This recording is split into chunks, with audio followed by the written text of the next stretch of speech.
A paz do Senhor, meus irmãos. É sempre uma alegria estarmos aqui para aprendermos a palavra de Deus. Hoje, a nossa aula tem por tema apresentando ao Senhor os nossos conflitos, os nossos questionamentos. E o texto de referência está no livro dos Salmos 73, o verso 1, e o Salmo 77, os versos 3, 4, 7, 11 e 16. Que diz assim: verdadeiramente bom é Deus para com Israel, para com os limpos de coração. Lembrava-me de Deus e me perturbei. Queixava-me e o meu espírito desfalecia. Sustentaste os meus olhos vigilantes. Estou tão perturbado que não posso falar. Rejeitará o Senhor para sempre e não tornará a ser favorável? Lembrar-me-ei, pois, das obras do Senhor. Certamente que me lembrarei das tuas maravilhas, das maravilhas da antiguidade. As águas te viram, ó Deus, as águas te viram e tremeram. Os abismos também se abalaram. Como vocês perceberam, a aula de hoje vai abordar os Salmos 73 e 77. Esses dois salmos são de autoria de Asaf e ambos tratam de conflitos internos, questionamentos existenciais, questionamentos da mente humana, ok? A introdução diz assim: os Salmos 73 e 77 muito contribuem para as nossas reflexões e orações em momentos difíceis durante a caminhada cristã. Também nos revelam que a bondade e a misericórdia do Senhor sempre permanecem com os seus em todo o tempo. Nós precisamos compreender que a bondade de Deus não é medida pela quantidade de bens que alguém possui ou pela prosperidade de uma pessoa.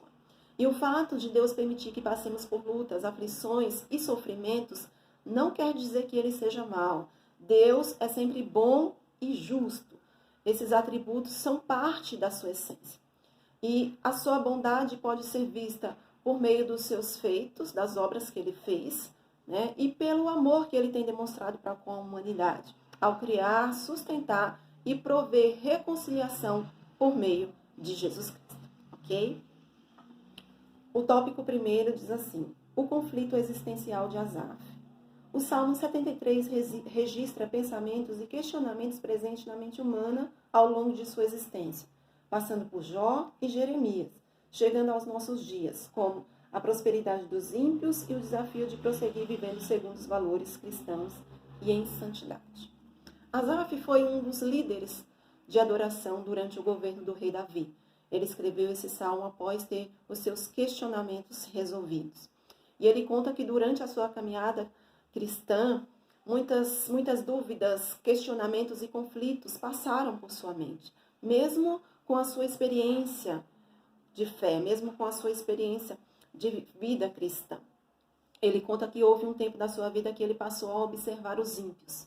E ele viu que o comportamento e as ações deles parece não apresentar nenhuma preocupação para eles. Ele percebeu que os ímpios não têm tantos problemas e aflições como as demais pessoas, que os seus crimes, a sua corrupção e violência não são feitos às escondidas. Eles não têm a preocupação de esconder os seus crimes. Pelo contrário, eles os expõem como se fossem troféus, né? Ele percebeu também que os ímpios zombam de Deus, né? Eles vivem como se Deus não existisse. Para eles, se Deus existe, ele não se importa com as pessoas.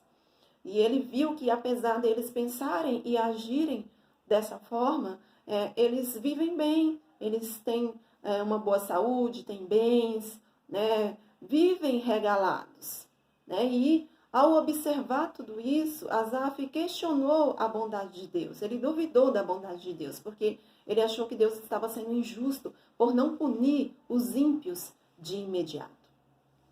E ele conta que sentiu inveja do sucesso e da prosperidade dos ímpios. Ele diz que quase escorregou, ou seja, ele foi tentado a agir igual aos ímpios, a praticar as mesmas obras. Ele quase se desviou ao pensar em tudo isso.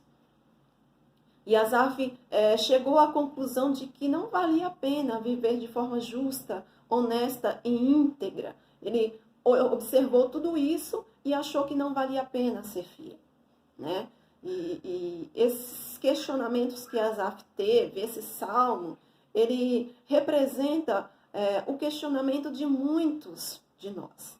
muitos de nós já nos pegamos, né, olhando para as pessoas que não temem a Deus, que não vivem segundo os ensinamentos da palavra de Deus, que são corruptas, que são ímpias, né? E elas vivem bem, elas têm uma boa saúde, elas gozam das coisas boas dessa vida, elas vivem tranquilas, como se não passassem por sofrimentos ou por privações. Enquanto nós que trabalhamos honestamente, né, que vivemos, que procuramos agir de forma justa, que procuramos ser fiel ao Senhor, nós temos muitas dificuldades financeiras, sofremos, passamos injustiças e temos diversos problemas, diversos sofrimentos, diversas aflições.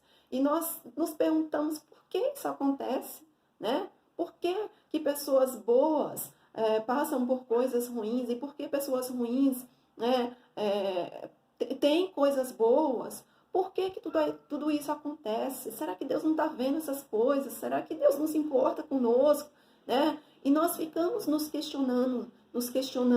Muitos porquês vêm à nossa mente.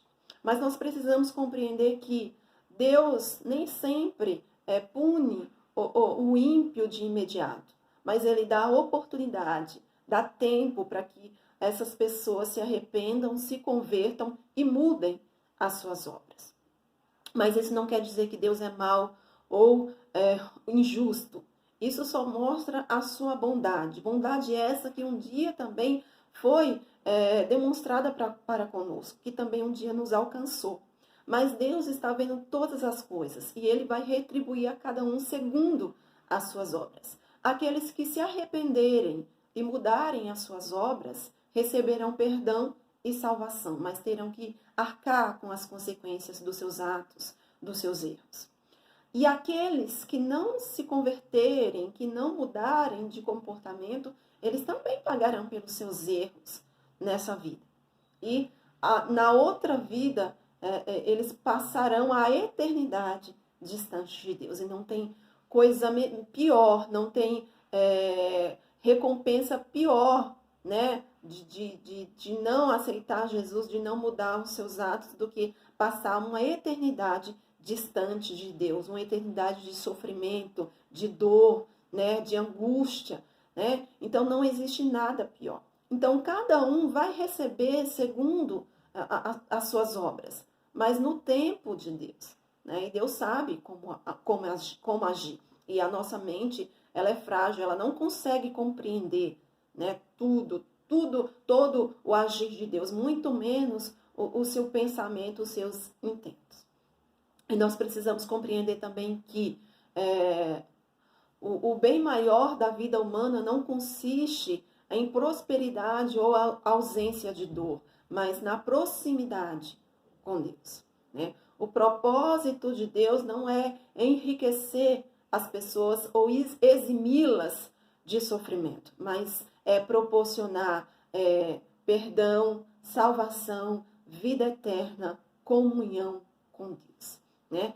Essa é a verdadeira riqueza que alguém pode possuir, de ter a presença de Deus, de saber que seu nome está escrito no livro da vida, de saber que quando passar dessa vida para outra, ela passará a eternidade com Deus. Esse é o maior bem que alguém pode possuir. Por isso, nós precisamos estar atentos, vigilantes, para não cairmos no engano de achar que os ímpios é que estão certo, que eles sempre se dão bem, e acabarmos aderindo às suas práticas, colocando em risco a nossa comunhão com Deus e a nossa salvação. Amém?